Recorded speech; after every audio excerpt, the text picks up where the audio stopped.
Dan saya juga mau mengucapkan terima kasih kepada Bapak Maman, Bapak Diman khususnya untuk kepada semuanya yang telah Bapak Abah Odang yang telah meluangkan waktu, yang telah memberi kesempatan apa untuk belajar di sini, untuk belajar di video conference seperti itu. Terima kasih banyak. Nah, materi yang akan saya sampaikan pada pertemuan kali ini yaitu pemanfaatan lahan pekarangan. Mungkin sudah tidak asing di telinga Bapak Ibu para petani apa itu pemanfaatan lahan pekarangan, karena ini mungkin hal paling dasar, karena bagi Bapak Ibu petani itu pemanfaatan lahan pekarangan mungkin di rumahnya masing-masing sudah melakukan pemanfaatan lahan pekarangan. Nah, untuk topik pembahasannya ada 3, yaitu tujuan atau alasan kenapa kita harus memanfaatkan lahan pekarangan. Yang kedua, jenis-jenis tanaman apa saja yang kita bisa tanam di lahan pekarangan. Dan yang ketiga, manfaat dari pemanfaatan lahan pekarangan itu sendiri. Nah, kita semua tahu ya Pak, Ibu, lahan pertanian di Indonesia khususnya di Jawa Barat, di Ciamis, dari tahun ke tahun itu menurun, menyempit. Lahan pertanian yang awalnya untuk menanam padi, palawija, ataupun buah-buahan, itu sudah beralih fungsi menjadi pabrik atau menjadi perumahan seperti itu. Hal itu tidak bisa kita hentikan, dan untuk mensiasatinya, bagaimana untuk mensiasatinya? Yaitu dengan memanfaatkan lahan pekarangan. Karena dengan menyempitnya lahan pekarangan secara otomatis maka berdampak pada berkurangnya hasil pertanian dan tanaman pangan lainnya seperti itu. Salah satu contohnya yaitu cabai serta sayur-sayuran sekarang naik turun harganya karena berkurangnya pasokan ataupun yang lainnya. Salah satunya dengan memanfaatkan lahan pekarangan rumah yang sempit agar menjadi lebih produktif. Seperti ini ya Bu, ketika kita menanam atau memproduktifkan lahan pekarangan, maka kita secara tidak langsung sudah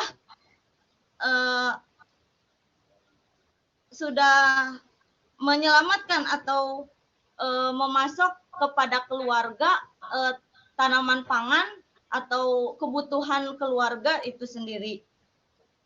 Sekarang kan banyak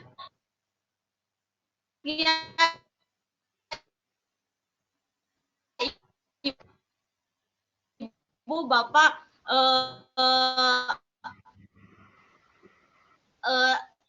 makanan, minuman itu sudah online seperti itu. Nah, kalau kita menanam sayuran di depan rumah atau menanam buah-buah sudah kualitas jamin sehatnya seperti online yang sekarang itu tuh ya Pak sehat belum halal. Yang pertama yang akan saya bahas itu tujuan lahan pekarangan. Yang pertama, kebutuhan gizi mikro berkesinambungan melalui pemanfaatan pekarangan. Ini sudah jelas ya Pak Ibu. Jadinya kita harus mempekarangan memenuhi gizi keluarga seperti itu. Yang kedua, meningkatkan keterampilan keluarga. Tani, nelayan, dan dalam budidaya tanaman, ternak, dan ikan sekaligus pengelolaan dengan teknologi yang tepat. Kenapa dikatakan di sini meningkatkan keterampilan? Karena menurut saya pribadi seperti itu. Jadi memanfaatkan lahan pekarangan itu sebenarnya bukan suatu prioritas ya Pak. Ya kan prioritas sebagai petani itu menggarapnya lahan yang luas, lahan berhektar-hektar. Sedangkan kan ini memanfaatkan lahan pekarangan menjadi hobi, tetapi bisa juga menghasilkan terutama untuk keluarga begitu. Yang ketiga yaitu mendapatkan pendapatan keluarga. Nah, yang kedua yang akan saya bahas yaitu jenis tanaman yang bisa ditanam di lahan pekarangan. Yang pertama yaitu tanaman sayuran. Tanaman sayuran ini bisa jadi untuk dibudidayakan. Selain hasilnya bisa digunakan untuk bahan pangan, bisa dijual jika jumlah hasil panen itu berlimpah. Merupakan suatu perbandingan saja. Di daerah kami di Jaya Raksa khususnya itu di Posluhdesnya ada pelat untuk bahan terutama untuk sayuran seperti dimulai dari pengolahan tanah, pembibitan dan yang lainnya itu dilaksanakan di Posluhdes, dan alhamdulillah KWT di sini mengaplikasikannya dengan secara baik gitu. Contoh tanam apa saja yang bisa ditanam. Nah, contohnya sawi, selada, buncis, pare, terong, bayam, bawang daun, dan kangkung.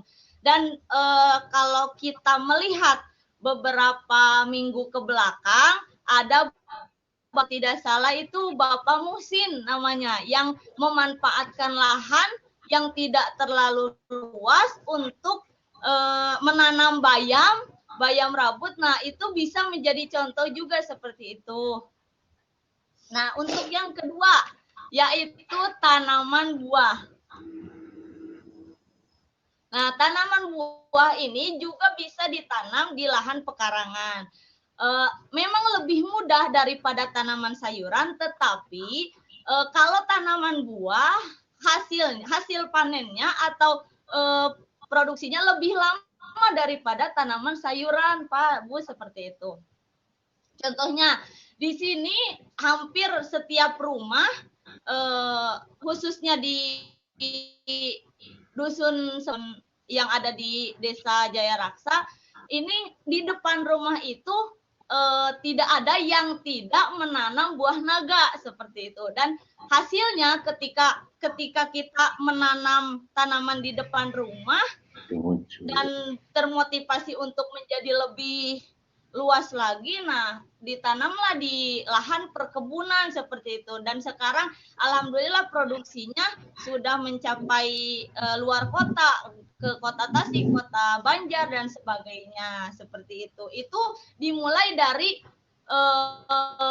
tanaman di lahan pekarangan terlebih dahulu, dan nantinya bisa dikembangkan di lahan-lahan yang lebih luas seperti itu. Yang ketiga, yang bisa kita tanam di lahan pekarangan itu tanaman toga atau yang disebut tanaman obat-obatan keluarga.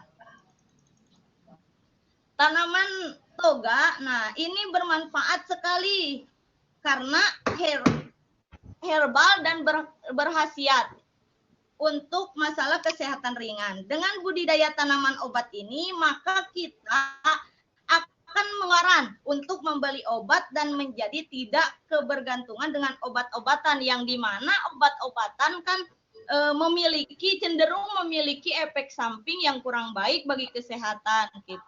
Begitu. Jika kita menanam tanaman toga, ya kalau butuh obat ya kalau panas seperti itu, Pak, ya yang ringan-ringan bisa diobati dan mengurangi biaya untuk membeli obat seperti itu. Seperti sekarang yang lagi naik itu harganya kan jahe merah ya, Pak. Nah, itu bisa ditanam di lahan pekarangan. Temulawak seperti itu. Nah, itu juga